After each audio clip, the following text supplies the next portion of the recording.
La scène avait marqué l'imaginaire, hein? Donald Trump dans le Rose Garden à Washington avec ses tableaux pour essayer de nous expliquer ses tarifs. Après ça, le marché boursier s'est complètement effondré. Puis les choses sont revenues un petit peu plus tranquilles lorsque le président américain avait annoncé une espèce de pause, une espèce de sursis en disant on va essayer de s'entendre, on va mettre ça sur pause, du moins certains tarifs, puis on va essayer de s'entendre d'ici le 9 juillet.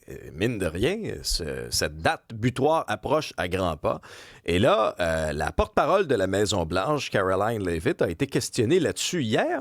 Et elle a dit, finalement, le sursis va peut-être être prolongé. Ça dépend du président. C'est au président de prendre cette décision-là. Louise Blais est ancienne ambassadrice et diplomate en résidence à l'École supérieure en études internationales à l'Université Laval. Bonjour, Mme Blais. Bonjour, M. Dubé. D'abord, est-ce que vous êtes étonné de ce possible sursis-là? Pas du tout. Pas du tout. Fallait s'y attendre parce qu'ils se sont donné des échéanciers qui sont juste pas réalistes. Ils ont eu une entente avec le Royaume-Uni qui s'est bâclée assez rapidement, mais la grande entente, les deux grandes ententes qu'ils doivent avoir, c'est bien sûr avec la Chine et l'Union européenne. Et l'Union européenne, ils ont pas un peu compris comment ça fonctionne parce que c'est compliqué avec l'Union européenne. C'est plusieurs pays membres, il faut que tout le monde s'aligne, il y a des vues qui sont différentes par rapport aux tactiques, par rapport aux concessions. Alors, ça prend beaucoup plus de temps qu'ils avaient espéré. Et au début, on entendait la Maison-Blanche un peu mettre le blâme sur l'Union européenne, qui était pas rapide, qui allait pas vite. Là, ils ont changé un peu leur fusil d'épaule. Les choses ont l'air de s'adoucir. Le président a eu une belle visite à La Haye pour l'OTAN. Il a rencontré plusieurs de ses homologues. Et là, on a ce que vous avez mentionné, un autre sursis pour se donner un peu de chance. Est-ce qu'en bout de ligne, tout ça n'aura pas été qu'un grand bluff, là? C'est-à-dire que le président américain veut imposer son idéologie, il le dit souvent, I'm a tariff person. Je suis un gars de tarif, on va le traduire de cette façon-là. Mais il a aussi eu un autre sobriquet qui, lui, fait pas mal moins son affaire, c'est Taco Trump. Trump always chicken out, qu'on pourrait traduire par, Trump se dégonfle tout le temps, Trump finit toujours par faire sa poule mouillée. Est-ce que politiquement, comme ça lui enlève peut-être un peu de crédibilité là, en disant, oui, il se gonfle le torse, mais finalement, il repousse la date butoir, il va toujours finalement reculer à la dernière minute. Sur le plan politique, comment vous voyez ça? Mais pour le moment, ça n'a pas l'air vraiment de l'affaiblir tant que ça. C'est vrai que ça donne cette impression-là, mais je pense que les pays qui négocient avec les États-Unis prennent la position américaine au sérieux. Et c'est pour ça que on n'arrive pas à une entente. Je parlerais peut-être même du Canada. Nous, on n'est pas impliqués là, dans ce report-là parce qu'on n'était pas visé par les tarifs réciproques. On a nos propres tarifs et on a les tarifs sectoriels là, sur l'acier, l'aluminium, entre autres, et l'automobile. Mais ce qu'on voit, nous, dans nos négociations, c'est que les Américains n'ont pas l'air d'être pressés non plus. Nous, on arrive avec des options à la table. Moi, c'est ce qu'on me rapporte. Mais les Américains, eux, n'ont pas de demande spécifique à faire par rapport au Canada. Puis, pour le moment, n'ont pas mordu à ce qu'on leur a offert. Alors, c'est ça qui fait qu'à un moment donné, le premier ministre a dit, on va se donner une limite de 30 jours, pas pour faire bouger le Canada, mais pour faire bouger les Américains.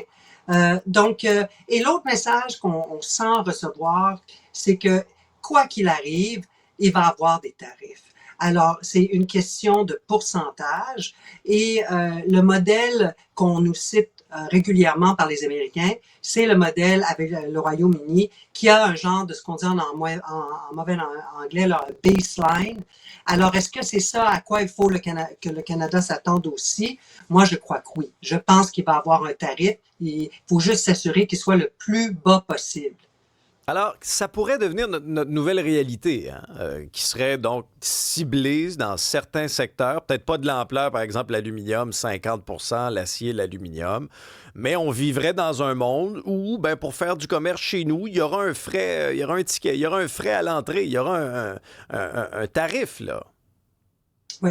Alors, c'est vraiment vers ça qu'on s'en va, à mon avis. C'est les signaux que les Américains nous envoient publiquement et en privé. C'est sûr que 50%, c'est pas vivable. Il faut réussir et il faut surtout réussir à baisser le tarif le plus bas possible, si possible en bas de 10%. Et il faut essayer, et c'est là que les choses sont intéressantes, et peut-être qu'il faut pas trop se presser du côté canadien, c'est qu'il faut s'assurer que relativement parlant, on a un taux préférentiel Ouais. à d'autres pays. Alors, il faut un peu savoir qu'est-ce que les autres pays vont obtenir pour essayer, nous, de rentrer sous la barre. Il ne faut pas créer la barre que les autres pays vont essayer d'obtenir eux aussi. Il faut aller plus bas et c'est là que ça prend peut-être un peu de patience. C'est vrai que l'incertitude est compliquée pour le milieu des affaires, mais des fois, attendre un mois puis avoir un meilleur deal, c'est peut-être une meilleure tactique, stratégie de notre côté. Il y a les déclarations publiques, des déclarations qui sont parfois fracassantes, mais il y a tout un bal diplomatique en coulisses, là. Comment ça fonctionne en coulisses, ce genre de négociation-là? Qui parle à qui? Ben, ce qu'on me rapporte, c'est que ce n'est pas des négociations en ce moment. C'est ça qui est étrange. C'est des conversations. Il n'y a pas de table de négociation comme on a eu par le passé quand on a justement négocié notre accord de libre-échange. Alors, on n'a pas, normalement, là, c'est 4-5 personnes d'un côté, Oui. 4-5 personnes de l'autre côté. C'est pas ça, là. C'est des appels, c'est des rencontres. On s'écoute, on se parle. Il y a des documents qui sont circulés, mais il y a pas un document sur lequel les deux parties travaillent. Moi, c'est ce qu'on me rapporte en ce moment. Alors, c'est vraiment hors de l'ordinaire.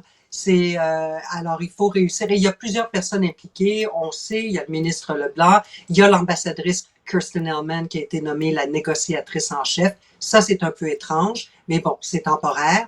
Et le premier ministre et le président qui se parlent à l'occasion. Alors, il y a quand même beaucoup de personnes autour de cette table virtuelle qui n'existe pas vraiment. Mais moi, à la fin, ça sera entre le premier ministre et le président que ça va se régler. Ça, il n'y a pas de doute là-dessus. Et heureusement, M. Trump apprécie davantage Mark Carney qu'il appréciait Justin Trudeau. Louise Blais, ancienne diplomate et diplomate en résidence à l'École supérieure en études internationales à l'Université Laval. Merci beaucoup de votre présence. Ça nous éclaire là-dessus. Au revoir. Merci. Bonne